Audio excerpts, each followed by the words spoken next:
বেশ কিছুদিন ধরে কোনো রোদ উঠছে না। প্রচণ্ড ঠান্ডা পড়েছে। ঢাকার মতো জায়গায়ও এতটা ঠান্ডা পড়বে, এটা আনএক্সপেক্টেড।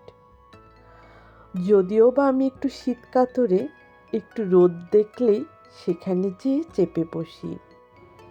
কয়েকদিন পর আজকে রোদ ওঠাতে গাছের পাতাগুলো কেমন সতেজ সতেজ লাগছে।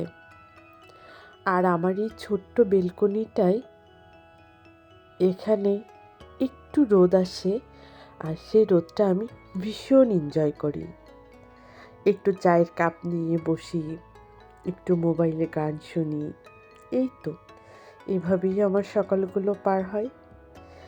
তার মধ্যে ভাবলাম যে চেয়ারটার ডেকোরেশনটা একটু চেঞ্জ করা যাক, একটু অন্যরকম করা যাক। আসলে একই রকম জিনিস প্রত্যেকদিন দেখতে খুব একটা ভালো লাগে না। যেই ভাবা সেই কাজ, লেগে পড়লাম চেয়ার ডেকোরেশনের কাজে। অনেকক্ষণ চিন্তা ভাবনা করার পরে এইটা পছন্দ হলো। এইটা কাঁথাও বলা যায়, কমফোর্টারও বলা যায়। এইটা এবার আমি যশোরে যাওয়ার পরে কিনেছি। অবশ্য এরকমটা আমি শুধু ভিডিওতেই দেখেছি, বাস্তবে খুব একটা দেখা মেলেনি। তবে এটা এবার বাস্তবে দেখার পরে মনটা কেমন উচ্ছ্বাসিত হয়ে উঠল। ইচ্ছে করলো এবার এটা আমাকে নিতেই হবে। কেন যেন মনটা অন্যরকম হয়ে গেল। কেমন একটা শান্তি শান্তি ফিল হলো। নিজের পছন্দের জিনিসটা হাতে পাওয়া মাত্রই যেরকমটা ফিল হয় আর কি। তারপর বেলকনির এই ছোট্ট টেবিলটাও আমি একটু ডেকোরেশন করে নিলাম। জাস্ট উপরের কভারটা চেঞ্জ করে নিলাম। দেখতে বেশ সুন্দর, খুবই কালারফুল। আমার বেলকনির পুরো চেহারাটাই মনে হচ্ছে চেঞ্জ হয়ে গেছে।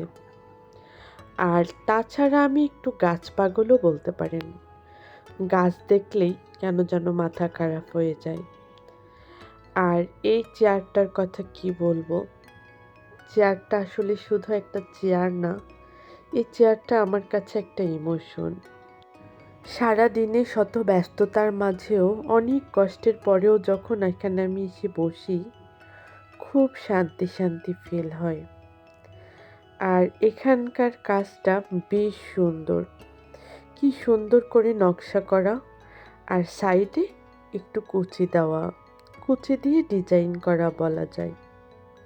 আমার কাছে তো ভীষণ ভালো লেগেছে। এগুলো আমি অনেকটা বিদেশি ভিডিওতে দেখতাম, আর এটা যে আমি খুব সহজে বাস্তবে হাতে পেয়ে যাব, এটাই আমার কাছে অনেক। যাই হোক, চেয়ারটা দিয়ে বেলকনিটা দিয়ে অসম্ভব সুন্দর লাগছে। আর একটু রোদের ঝলকানি, আলো ছায়ার খেলা, এই তো এভাবেই কেটে যায় আমার সারাটা দিন।